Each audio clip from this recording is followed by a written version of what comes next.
நீங்கள் கவலைப்படுவதனால் உங்கள் உயரத்தில் ஒரு முடம் கூட்ட முடியுமா? Why do you become anxious? என் ஆத்மாவே, நீ ஏன் எனக்குள் கலங்குகிறாய்? ஏன் எனக்குள் தேங்குகிறாய்? உன் முகத்திற்கு ரட்சிப்பாயிருக்கிற அவரையே நோக்கீரே. கத்தனத்தது உனக்கு. See, every human being will become restless, but the wise and prudent will realize. நான் எங்க போயிட்டு இருக்கேன், என்ன ட்ரை பண்ணிட்டு இருக்கேன், ஏன் இவ்வளவு ரெஸ்ட்லெஸ்ஸா இருக்கேன்? நான் நிதானிக்கணும். என் கண்ணு என்னைய பார்க்கறது, என் உழைப்பை நம்புறது, என்னுடைய முயற்சியை நம்புறது, என் திறமையை நம்புறதை நிறுத்திட்டு என் கண் எப்ப அவரை பார்க்குதோ என் ஆத்மா அப்படி, என் ஆத்மா உம்மை நம்பி இழைப்பாரிடம் நம்புவது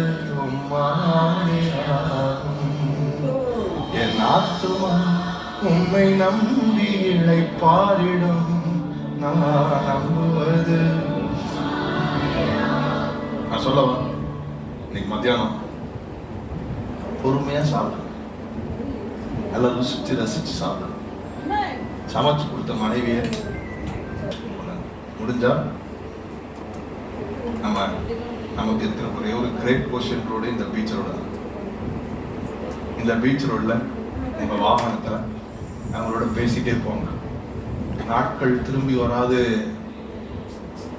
போன வயசு திரும்பி வராது. உங்க பிள்ளைங்க திரும்பி உட்கார்ந்து இருக்க மாட்டாங்க. உங்களோட படிச்சு முடிச்சு அமெரிக்கா,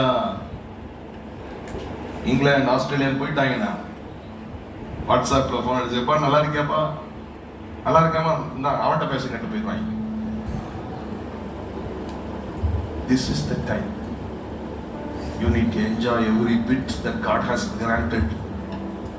அவர் உங்களுக்கு தந்திருக்கிற இந்த நன்மையை நீங்கள் அனுபவிக்கவில்லை என்றால் உங்களை நம்பி எப்படி அவர் இன்னும் நன்மை தருவார் என்று எதிர்பார்க்கிறீர்கள்? நான் கொடுத்த கொஞ்சத்தை அவன் பெருசா வச்சுக்கிறவே இல்லை. அவன் இன்னும் நான் கொடுத்த கொஞ்சத்துக்கே அவன் என்கிட்ட வர மாட்டேங்கிறான். அவன் எப்படி இன்னைக்கு மத்தியானம் போய் நல்லா சாப்பிடுறீங்க, பக்கத்துல பார்த்தீங்க, இன்னைக்கு மத்தியானம் நல்லா சாப்பிடுறீங்க, ருசிச்சு சாப்பிடுறீங்க, நல்ல எலும்பெல்லாம் கடிச்சு சாப்பிடுறீங்க. சாப்பிட்டுட்டு போயிடாதீங்க.